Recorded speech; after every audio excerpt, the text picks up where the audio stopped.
Hi, and welcome to the Critical Tech Podcast. I'm Joe Maniotis, and today we're exploring the future of clean tech and advanced batteries under the incoming Trump administration.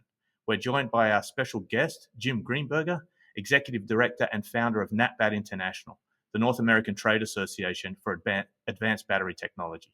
As always, we have James White, CEO of Carbon Critical, and Mike Pasty, Chief Operating Officer of Carbon Critical. Gentlemen, welcome. Thank you very much. Delighted to be here. NAATBatt was founded in 2007. I want to open up the discussion about what were the early days like, the challenges, the vision, and the industry's evolution compared to today. Jim, I want to ask you first, what were the biggest challenges you faced when starting NAATBatt, and how do they compare today? And then I want that to sort of morph into a discussion about how you all got into this space and how the external factors that have sort of influenced the industry over that time affected the work that you do. Sure. Basically, the biggest challenge at the time we started NAATBatt was the immaturity of the technology. Back in 2010, and we started in about 2007, 2008. In 2010, the cost per kilowatt hour of the lithium-ion battery pack was about $1,200 per kilowatt hour. Compared to today, we're at about 139 and below. So back in the day, it was really difficult to be able to conceive of a truly economic vehicle. We were just coming off the EV1, which was, of course, a product of lead acid batteries. It was an interesting novelty, but it really wasn't made well for the mass market. And it was very difficult to see how companies that had to spend that much money to power the vehicle were really going to be accepted into the marketplace. Different manufacturers, of course, had different strategies. GM and Nissan sort of being the first two major vehicle manufacturers to try to introduce a mass market vehicle, sort of glommed on to the NMC revolution, the new revolutionary, more energy dense batteries that were developed at Argonne National Laboratory back in the 2000s, and tried to make those into what essentially became a people's vehicle, the Nissan Leaf, or the the GM Volt, to keep the cost down and hope for government support. Tesla, interestingly, took a different approach. They basically were making a luxury product, something that didn't seem that it was going to get any government support, but they could get early adopters to invest and purchase their products. And that turned out to be quite successful. I've always believed that Elon Musk didn't really ever make an electric car.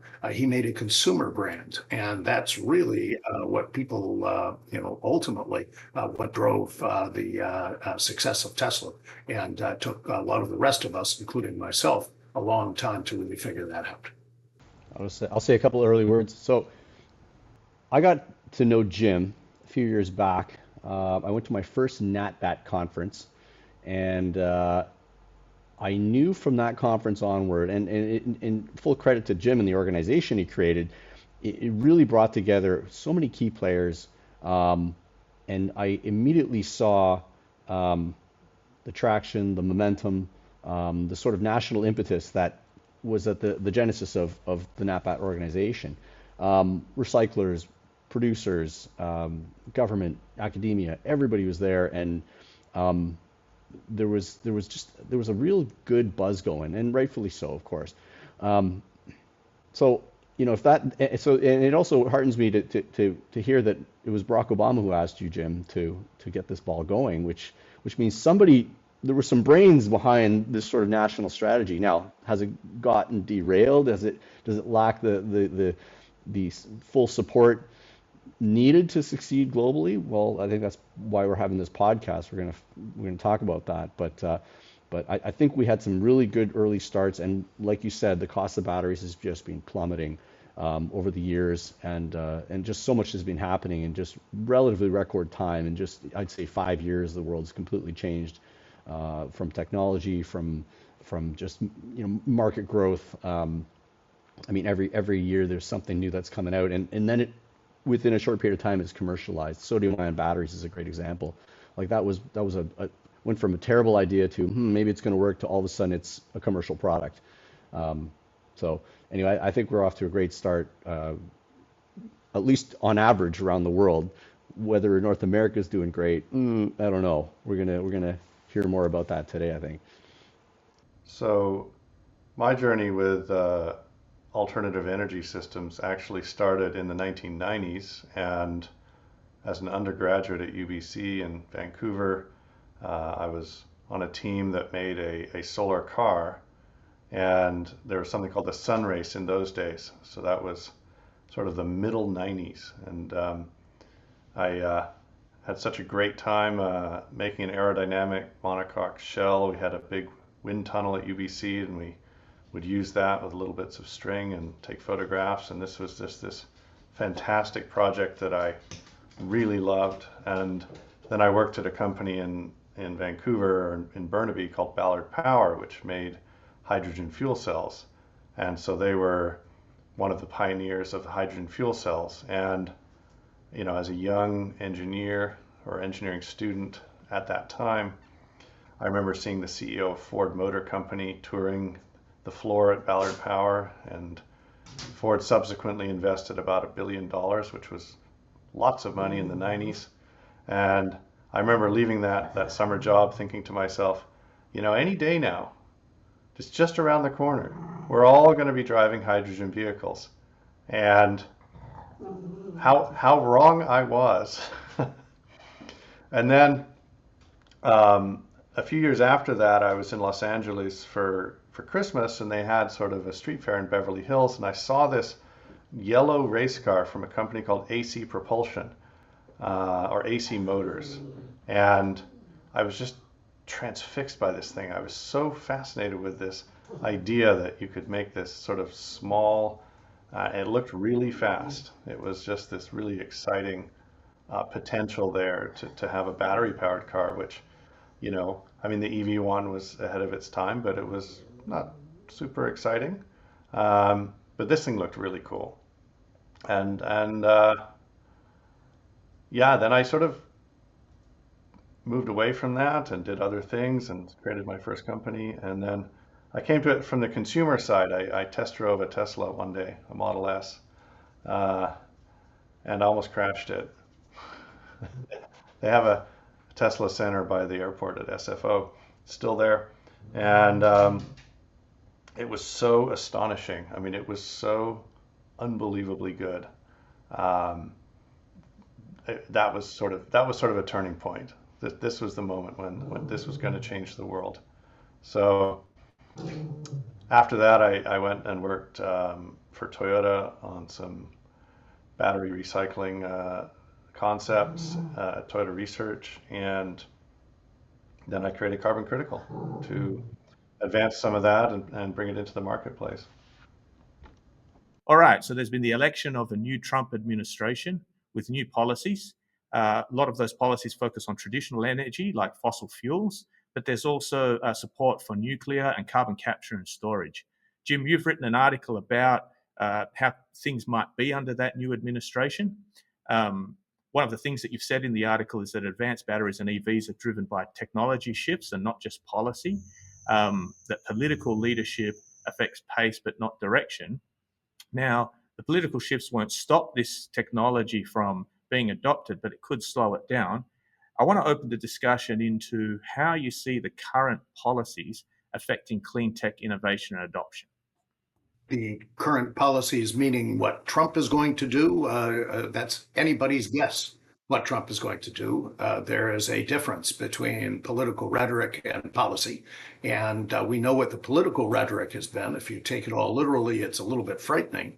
But for example, his nominee to be the Secretary of Energy, a fellow from out of the oil and gas industry who was sort of derided climate change, but is nevertheless an MIT electrical engineer and says that he's sort of a technology junkie.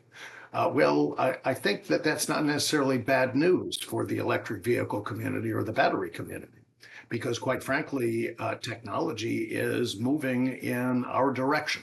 And as long as the new administration may not continue the level of support that we've seen for the last 4 years for electric vehicles and batteries. But as long as they're not affirmatively trying to hobble the technology, as long as they're not trying to become the Luddites of the carbon age, I think we can deal with people that respect technology. The electrification of transportation is nearly inevitable for a number of different reasons. It's simple, it's efficient, it's less expensive ultimately when you get farther down the learning curve. I do believe that our grandchildren will look back and marvel at how it was that we ever developed a infrastructure based on the internal combustion engine.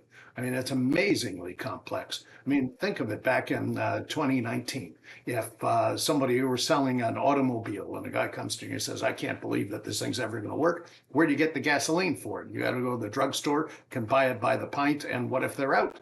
And you said to that fellow, well, you know, I've got this vision in my mind that one day we're going to have millions of miles of pipelines snaking under the ground everywhere. We're going to have these fleets of tanker trucks going that last mile delivery, going all over the roads. We're going to have gas stations, fueling stations on every corner where people can fill up their car. And just to make it really beautiful, when you see these cars, which themselves are these convoluted engineering designs that need 27 different fluids, hundreds of moving parts just to operate, we're going to take the children and we're going to sit them on back on top of the fuel tank of 20 gallons of highly flammable liquid. That's my vision for the future. They would have locked you up into the insane asylum if you said that that was actually going to work. Electrification is simple by comparison. Many fewer moving parts, just less to make the vehicle grow. You don't need pipelines that need to be maintained and cleaned. You need electric wires that can be strung almost anywhere. So, and plus, of course, you have the electric motor, which was it 3 times, 5 times, I forget, the efficiency of the internal combustion engine. Electrification of vehicles is coming, but electrification of just about everything else is as well.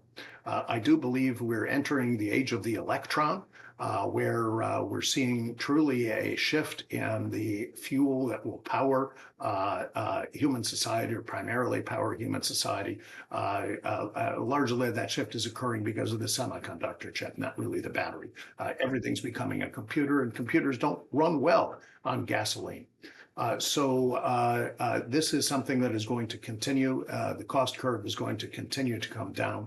And as long as no one gets in the way, it may take longer, it may take shorter, depending upon government incentive and government backing. But the end result is going to be the same.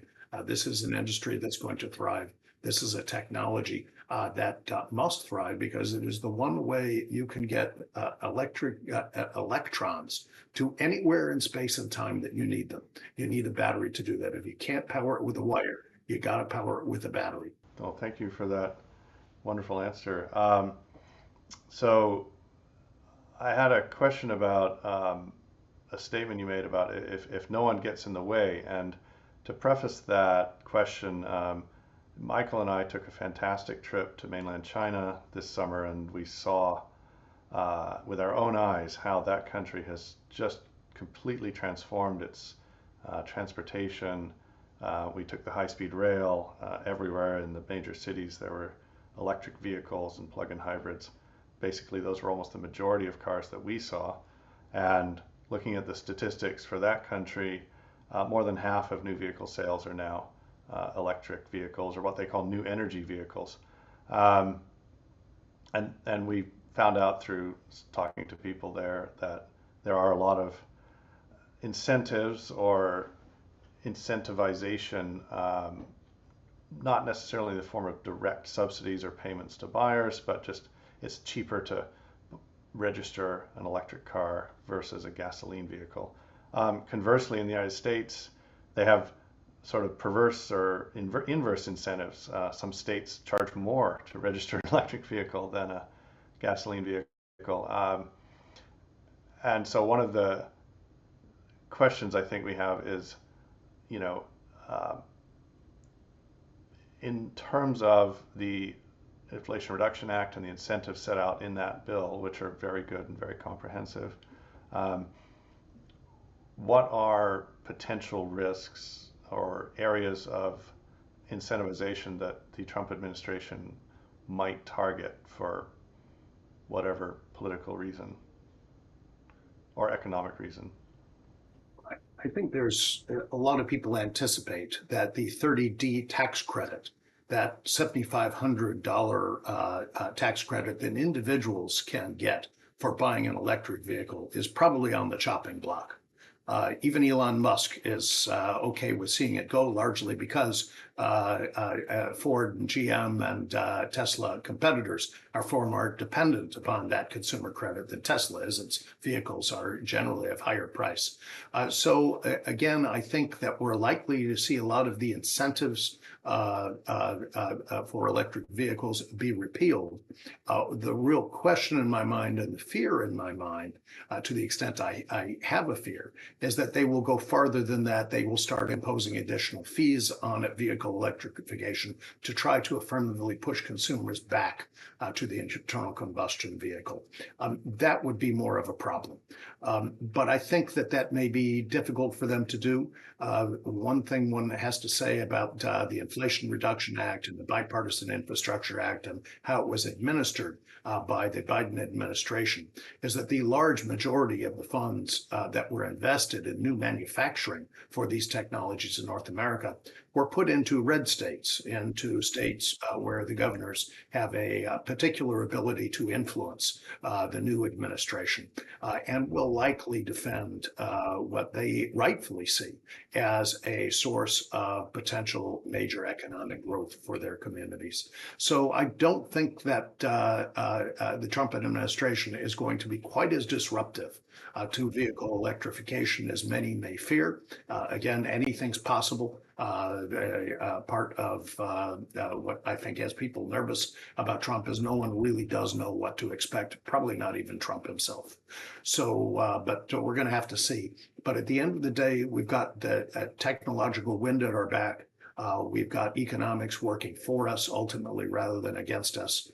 I don't think we're going to be China. China is a real interesting case. I've always thought there were really sort of three reasons China has made the huge investment it's made in electrification, which aren't really applicable to North America. One really being obviously environmental. They've got terrible air in China, and they really are worried about the health effects as they bring out a lot more internal combustion vehicles.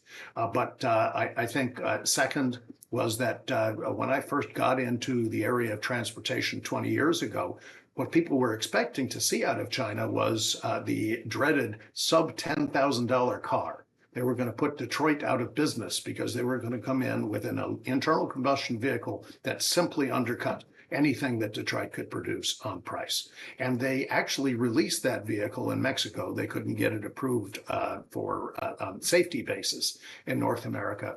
But the Chinese quickly realized that they were so far behind in internal combustion vehicle technology that it was going to be a long uphill slog for them to dominate the automotive industry. So they decided that they would simply try to jump to the next technology, and that was electric. And that's where they decided to make their play. And the third reason, which I think we can't overlook, is the fact that, quite frankly, if we imported all of our oil and gas to the United States from the Middle East, and it was the Chinese Navy that controlled the trade routes on the oceans, we'd be investing a lot more in electric vehicles right now as well. And that's the position the Chinese really found themselves in, that they didn't want to be completely dependent upon the U.S. Navy for their economic success. And that was one possible solution. So I think those three things have pushed an awful lot of investment in the direction of China. They have not been similar drivers in the United States. Again, none of that affects the direction of the technology, but it does affect the pace. And the result of our underinvestment in this technology relative to the Chinese is that the Chinese are going to have a very real opportunity to dominate the automotive business of the 21st century in the same way that the United States dominated it in the 20th century. And that's what we will be losing if the new administration doesn't continue the investments in these vehicles. And that's where we really have to start thinking about what we're going to do to try to make sure that we don't lose that industry in the United States and in North America. I mean, that's actually really interesting what you said about the Chinese potentially dominating vehicle production globally in the 21st century. And I like to think often in terms of analogies. And one of the analogies that I thought a lot about while I was in China was, what other electronic product is there on Earth that is not made in Asia? And you can't really think of one, right? I mean, if you invert the problem and you say, well, an electric car is a battery with four wheels as opposed to four wheels with a battery, then the country that is making the best batteries for the best prices at the largest scale is going to be the country that dominates. And that is so clearly China right now. And we saw some of their materials production sites for anodes, and they're just so unbelievably huge. And that's one of dozens in the country. It's almost hard to fathom how we would go from where we are now, where we have almost no production, certainly nothing at that scale, to be even, I mean, other than Tesla, a fraction of what they're doing in China right now, today, let alone in 10 years. Okay, let me give you some reasons for optimism. When I got into this industry 17 years or so ago, China wasn't even an afterthought in the industry. The industry was dominated by the Japanese at the time, and the Koreans were starting to get into it and coming up hard. The Chinese kind of came out of nowhere after 10 years and took over the industry. So whatever China has built has really been in the last 10 years and hasn't been over the last 50. So it is possible to gain a lead in this area within a decade because we've seen someone do it already. So that's a reason to believe that we may well be able to address the threat from China. The other thing that sort of I always find amusing to think about is that the reason that all the manufacturing of electronics is in Asia is because of the success of North American industry. Nobody wanted to invest in manufacturing in the United States because the profit margins are so thin. Why would you put a nickel into building a battery factory or any other kind of factory if you can do a dating app or you can do a piece of software or any of the other things that you folks in Silicon Valley made billions upon billions of dollars investing in over the last 20 years? That's where all the investment has gone, and it's created tremendous wealth for us in North America. But one of the side effects has been that we really have lost our touch for manufacturing, largely because capital markets wouldn't invest in it relative to information technology, relevant to consumer branding. And now we're understanding that it's not all about immediate quarterly return on your investment. There are some longer term advantages to manufacturing that the financial markets just don't capture. And so that's where we need to really start rethinking about this. And that's where I think government can play a role in really addressing what's sort of a defect in the capital markets in the United States, this focus on short-term earnings that will push and continue to push investment into dating apps long before it pushes it into batteries. That's why you kind of need government support. This concept that Elon Musk put forward years and years ago, which is that fossil fuels, or the combustion of fossil fuels, imposes an unpriced externality on everybody in the world, everybody around us. We all suffer from the pollution that generates, and there's no cost to the person burning the fuel. And so I wonder if, how likely is it, in your view, that not only do the financial markets power a renaissance in American manufacturing, but also there's some realization of the costs of these externalities that surround fossil fuel combustion and other negative facets of our current transportation system. What you're referring to is something that was termed, and I forget the name of the philosopher or thinker, it's called the tyranny of the commons. And people were talking and writing about this probably before Elon Musk was born, with all due respect to Elon. But yes, if you can simply unload your problems into the commons where everyone has to deal with it, you can sort of artificially deflate the price of the goods that you are producing. With those effluents that you're able to simply lay off to third parties. That's always been the case. And again, it's a defect in the market. The market doesn't recognize that as the cost of the good. The only people that can really recognize that would be the government itself.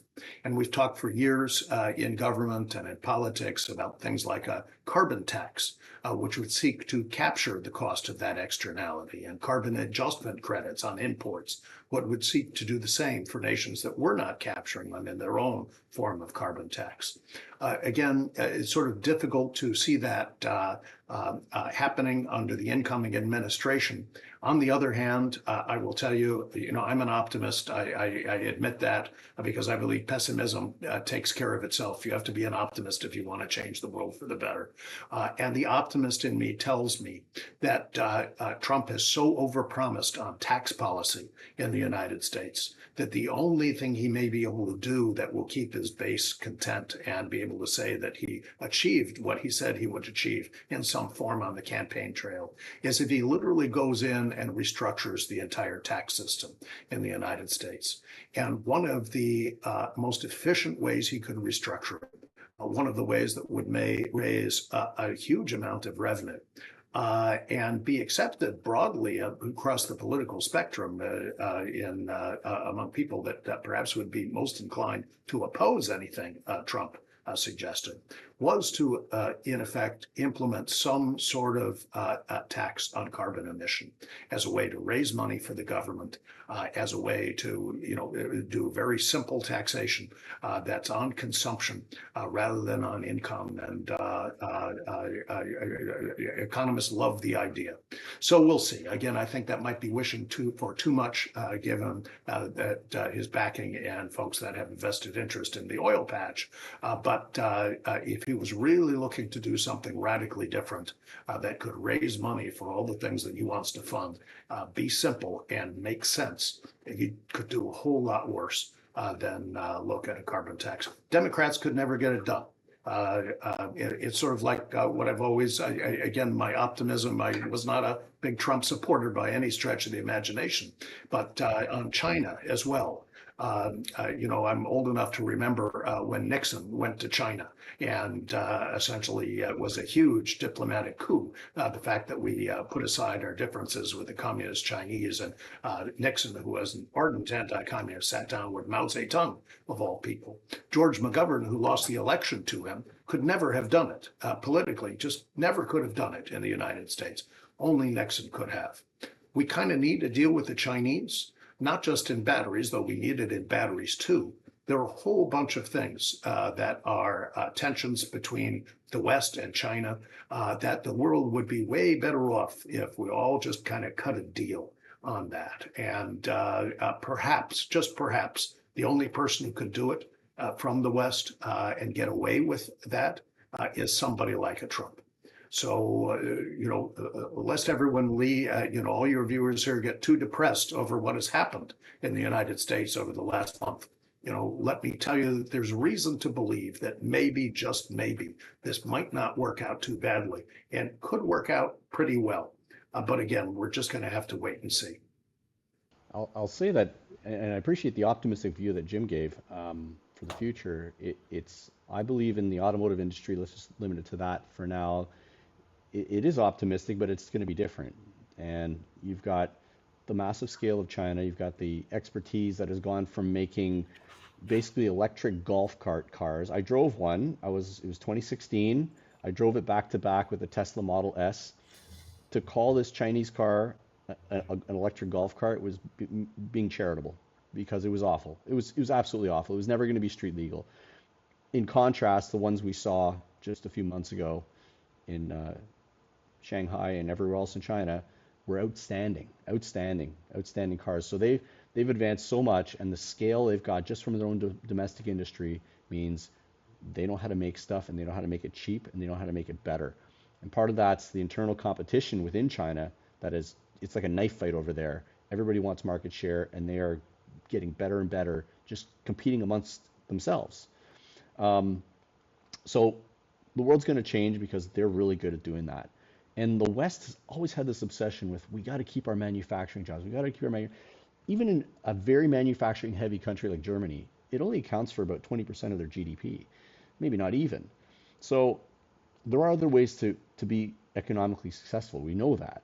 And making very, very tight margins manufacturing stuff is not the answer usually. And it hasn't been the answer for the West, and especially for America, for a long, long time.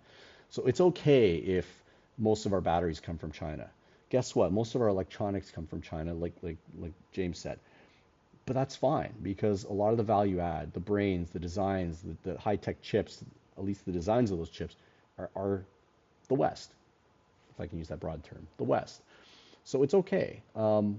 Germany, they make high-end cars. They make some of the best cars in the world. America clearly knows how to make good cars. It's okay if some of the parts are going to come from China. We probably didn't want to make those parts anyway. So the world's going to change. I have a very positive outlook, but it's going to look a little different. And to think that we could just hold on to everything, especially that manufacturing part, especially the really dirty, low-margin stuff, is a bit laughable. History has proven otherwise. But overall, things are going to be fine. Under Trump's administration, I mean, I'm kind of laughing when, at any policy that he kind of puts forward, because we saw from the first time he was in office, it was complete chaos, and the ability for them to get anything done was suspect. So maybe they're going to be more organized this time, perhaps. Hopefully they don't get too caught up in social issues and satisfying their base, and they actually maybe do some economically wise stuff. We'll see. I would love if there were a carbon tax, but that would be a hard sell for the Trump administration. But hey, we'll see. We'll see. If he calls it a China tax, but it's actually a carbon tax, maybe it'll work. If I can, let me just comment on your statement, Mike. I agree with a lot of what you said. What I'm not so sure I agree with is your belief that manufacturing is necessarily of low value. And I will tell you why. There was a fellow, Xi, who was a executive at a software firm years ago, who did a graph of where value is created in an enterprise. And the graphs out as a smile, with the highest value creation being at the beginning at R&D and product development, and then at the end, the branding and marketing, with manufacturing in between. And each sort of adds the higher value. The cheeks add the most value to the enterprise, with the manufacturing adding the least. And the company that has incorporated that, taken that most to heart, of course, is Apple, which famously makes absolutely nothing, but they jealously guard their brand creation, their R&D, and their marketing. That's where they make all their money. What the Chinese are doing, and the reason why manufacturing may be more important than the Xi's smile curve would indicate, is that the Chinese are using manufacturing to basically fold their way into the ends of that smile curve. They're starting by taking the manufacturing, and then they're spreading out, and they're starting to dominate the R&D. They're starting to dominate the branding, the marketing. That's where the real payoff is in these enterprises. And they basically have used manufacturing as their way into high value things. If we could leave them with just the manufacturing, and we could all be Apple in the United States, I think that would be a great future for our country. But I don't think the Chinese are quite that foolish, and that certainly hasn't been their strategy to date. So we really have to recognize that just like with externalities, there are certain externalities of value creation and manufacturing that aren't necessarily captured in Stan Xi's smile curve. I like to think of whiskey as maybe a good proxy. Maybe if we all sort of watch the whiskey market, when Chinese whiskeys start getting popular, we'll know that they're making it. They're successful at that marketing thing because we've seen many examples where they really aren't.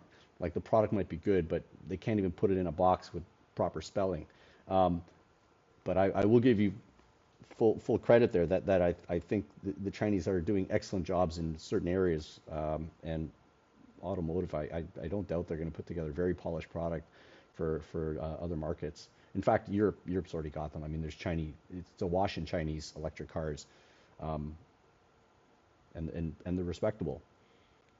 Just following on to what Michael said, even in Mexico, Mexico is one of the Chinese auto industry's beachhead markets in North America, and they're very popular and widespread in Mexico now, particularly BYD. So they're coming, and I appreciate the sort of simple math of a tariff as a sort of a deterrent, but we tried to deter the Japanese, I think, probably before I was born, and that didn't work out. Lucky for us, we have great Japanese cars here, and they're going to find a way to participate in our automotive market in North America, with or without tariffs. And to your point, the game will change, and they are going to be selling great products at very competitive prices. And we've already seen and used their products in China. So I mean, I have no doubt that the next 10 years are going to be very different than the last 100 years. And I believe that if the Chinese are coming in with good competitive products, that's a very positive thing. Last heard competition was a good thing in a free economy. That's great. But if the Chinese are coming in with products that are simply low cost because they have manipulated their pricing structures by paying low wages, by environmental irresponsibility, or by intentionally keeping their prices below what their cost would be, and disguising that through government subsidy, direct and indirect, then it's more of a threat than it may be a benefit. So I think the deal with China needs to be that they would get access to the U.S. market, but they have to play by the rules, the same rules that our manufacturers have to play by. And if we can get that as the outcome, I think everyone's better off. The Chinese get access to our market. We have some competitive pressure on our manufacturers, which will make them better, and ultimately consumers will be better off. Of course, cutting that deal and understanding what that deal is easier said than done. But I think there's a deal out there to be cut, and we'll have to see what the next 4 years has to offer. Can we all agree that we should be working our way back to a free trade arrangement at some point? I mean, economically speaking, we destroy value when we don't optimize who does what, right? Countries have comparative advantages, and we need to take advantage of that. If somebody can make something for cheaper, that country should make it. In exchange, we do what we're good at. We trade, and we're better off that way. So I think globally, we need to work our way back to a system where trade is free, and that maximizes value for everybody. That's a very basic economic principle, but I think it seems like some people either don't know that or completely forgot economics 101. All right, Mike, I agree with you that theoretically, economically, that is correct. That's the most efficient market. But as I recall, you could have an even more efficient market where 99% of the wealth of an economy was concentrated in the top 1% in that economy. And that might be the greatest system of wealth creation that you could design on an absolute basis, but that would still be a very sick society.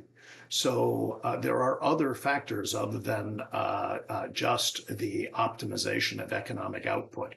If you want to optimize economic output, I absolutely agree. The freest trade you can get is the best trade you can get.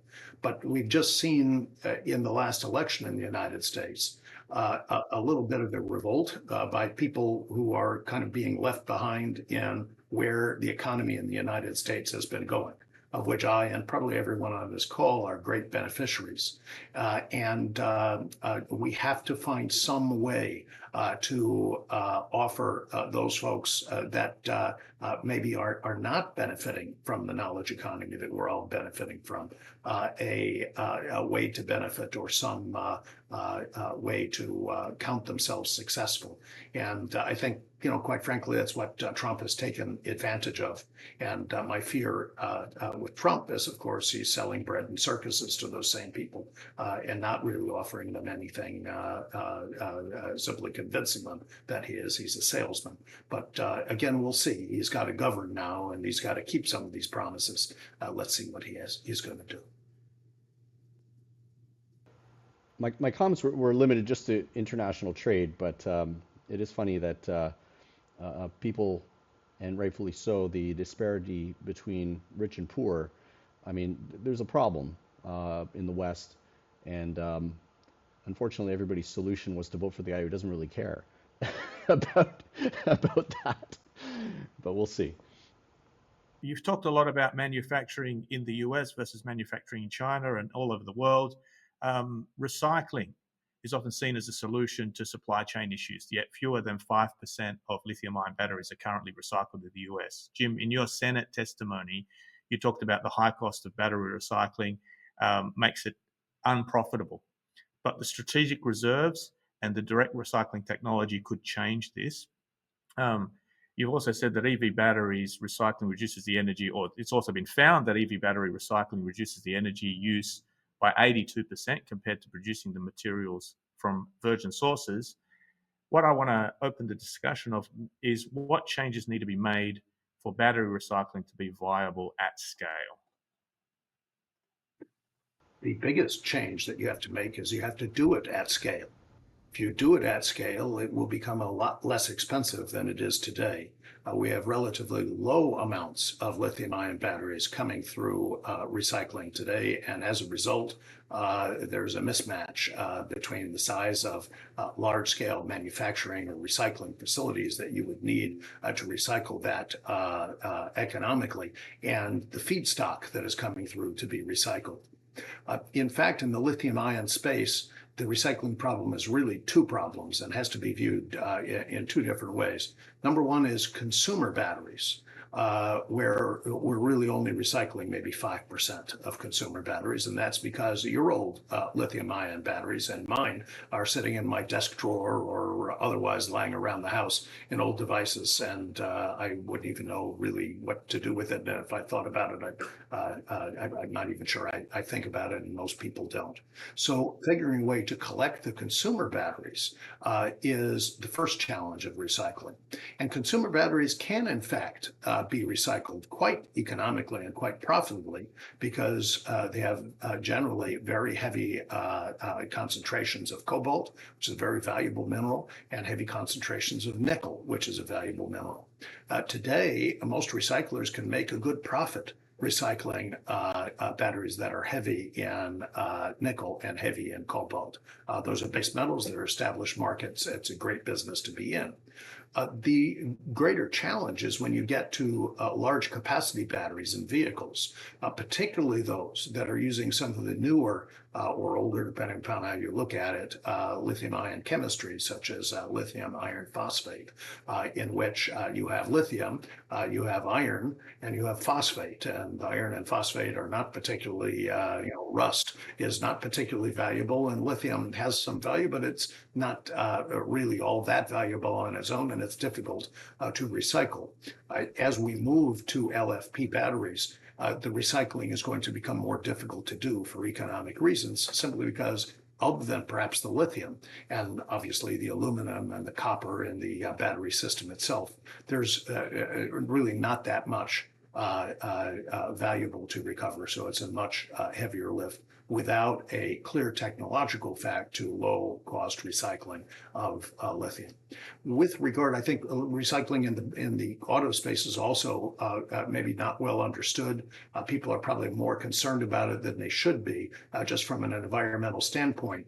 Here in the United States, you can drive down the road for a long, long time and not see any old used cars sitting by the side of the road, for the simple reason that we have a very, very efficient auto wrecking infrastructure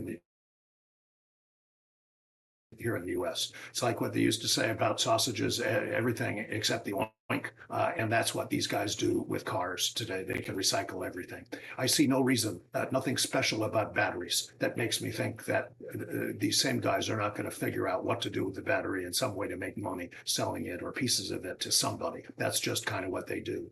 The bigger challenge for recycling is really more of an opportunity than it is a challenge. And that is that one of the things that we lack in North America is easy access to minerals such as nickel or such as cobalt. Those are difficult to come by. We have decent lithium reserves, and hopefully we'll be able to exploit them economically before too long.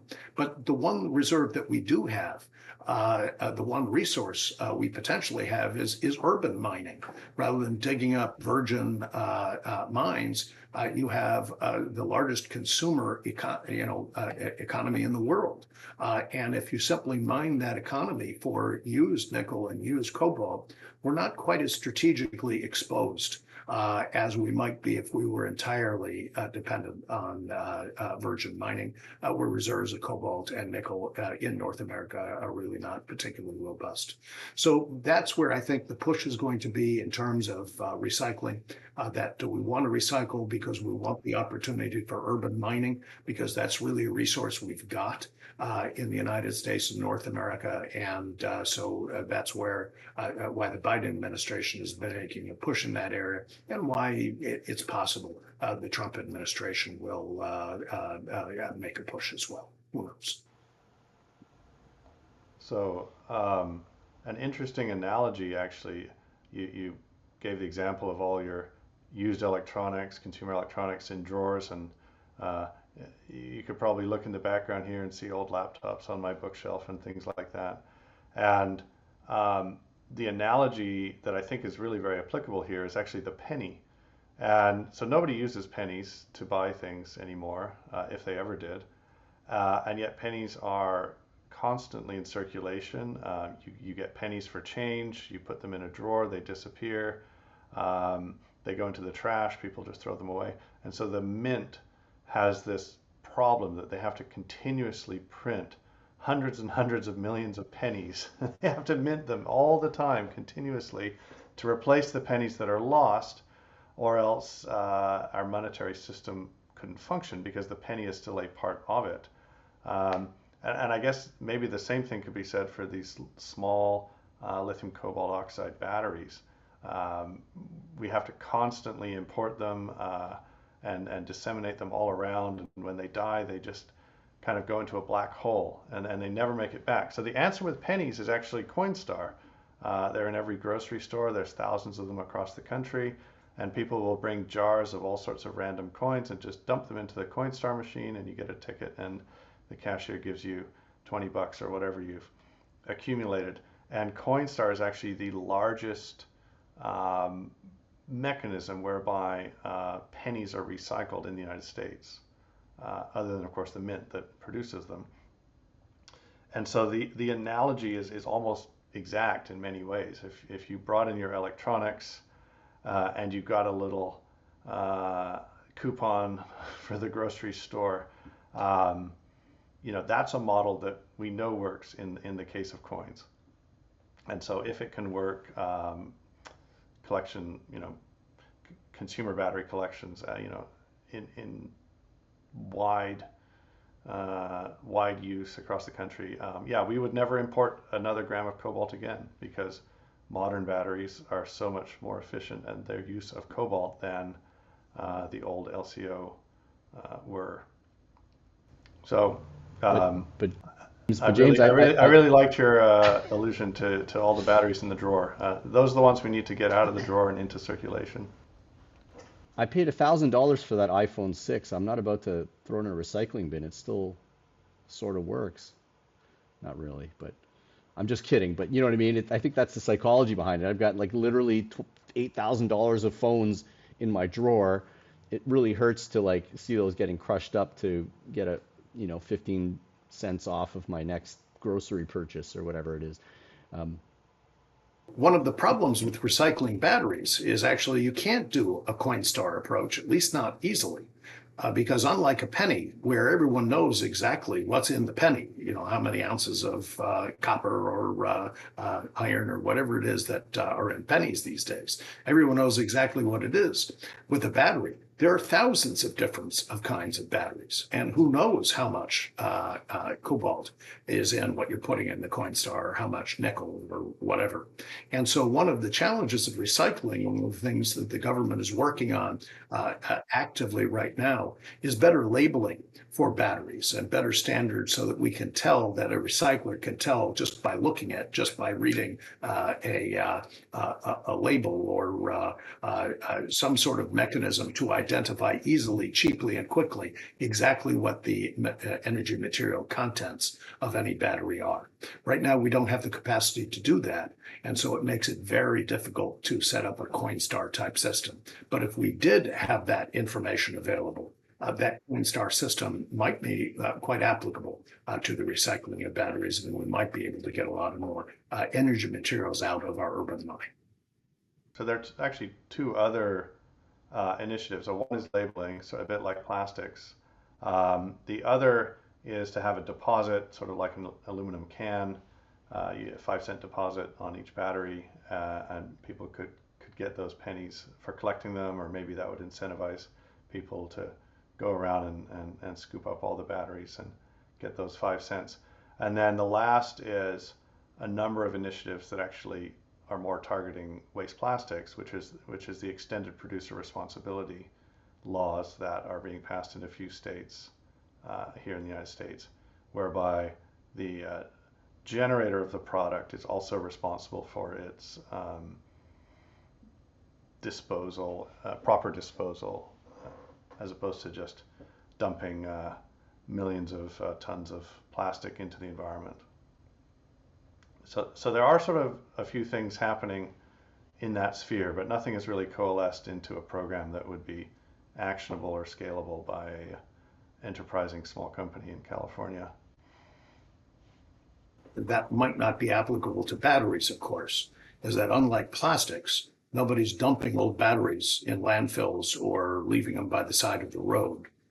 Again, at least when you're dealing with high capacity batteries used in cars, trucks, stationary energy storage, I'm reasonably confident they're all going to find a home at end of life.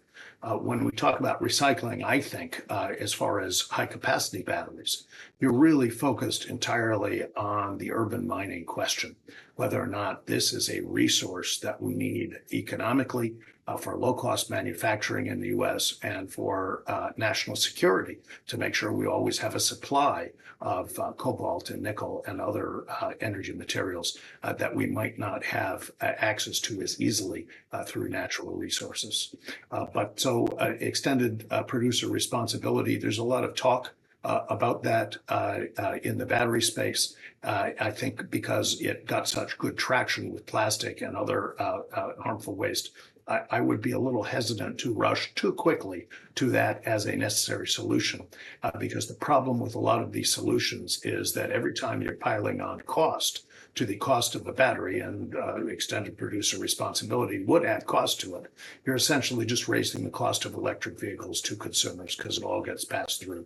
So you got to be very, very particular. We certainly need to regulate batteries in a lot of different ways, but you don't want to overregulate them, and you don't want regulation where it's not absolutely necessary, because that just makes it more expensive and it slows down the process of technology transition.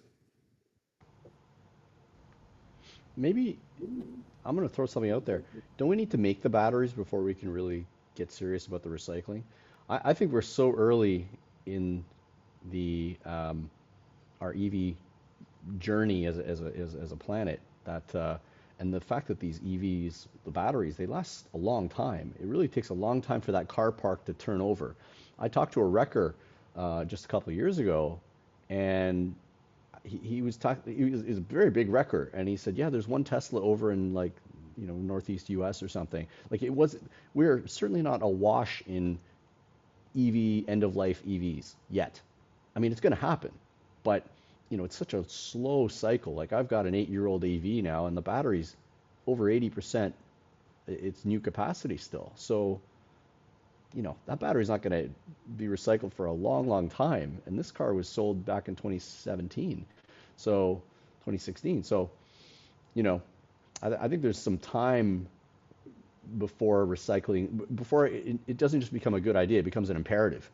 It becomes like this near crisis if we don't do anything about it. You're going to have, hulked, and these are fire hazards too, and they leak hazardous chemicals if they're not taken care of. These EV batteries are not things you can just sit on the back 40 and have rot away into the groundwater. You got to take care of them. So I think it's coming.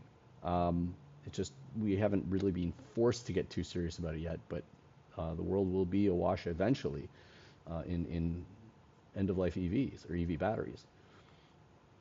Another interesting data point to your point, Mike, is that what recyclers are seeing today in lithium-ion batteries is about 80% of the incoming feedstock is coming from industrial scrap, not used batteries.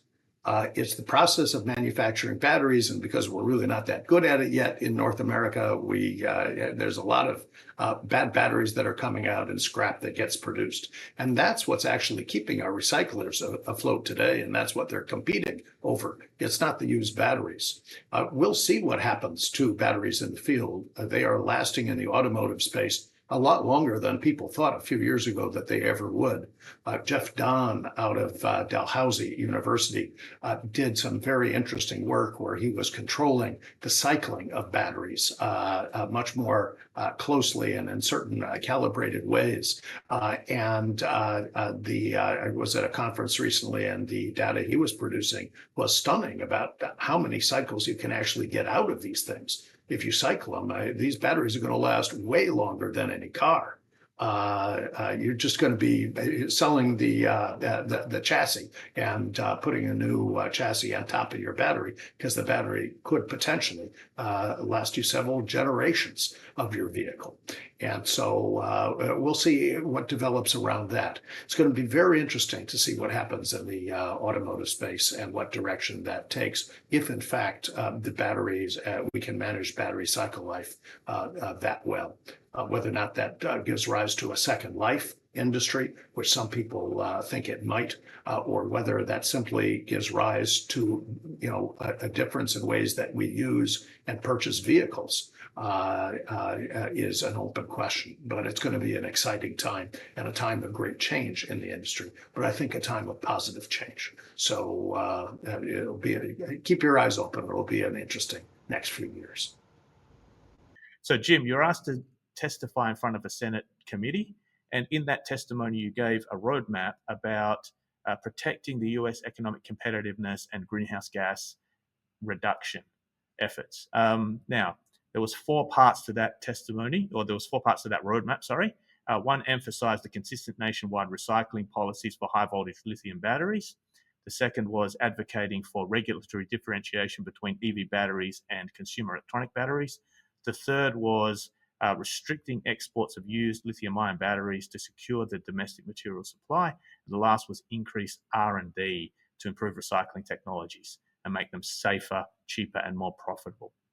Now, are you able to sort of discuss what that roadmap might look like in the current political climate, and what steps would be the sort of first ones that we may be able to take? I think what was really behind that roadmap and driving that roadmap was an issue that we discussed earlier in this podcast, and that was the potential of urban mining. of the ability to access critical energy materials in North America that don't exist in the natural state in great quantities. And we're probably not going to be mining in great quantities in the United States anytime soon, no matter how pro-mining the new administration might want to be. It just takes a long time to establish a mine in North America for a number of good reasons as well as a number of bad reasons. But we do have this resource in terms of urban mining that can be a resource that can be available to our manufacturers, that can lower the cost of manufacturing in North America, and that can address what might otherwise be strategic vulnerability that we would have in the absence of those energy materials if they are ever constricted on their import into the United States. So my Senate testimony was really all about what we can do to set up that circular supply chain so that we are assured of having a reliable supply of metals, and we are not completely dependent upon imports. That's important for any number of reasons, but national security and ease of manufacturing being two of the most profound. Gentlemen, thank you very much for being on today. It was a great discussion. I was happy because I didn't have to say that much, so the discussion went very, very well. It was very flowing, look forward to more in the future. Joe, thanks very much for having me. Thanks, Joe. Thank you, Joe. Good to see you all. Thanks, All Jim. right. And Good Jim, to I meet hope you virtually. I see you in make it out Orlando. to Orlando. Yes, please come.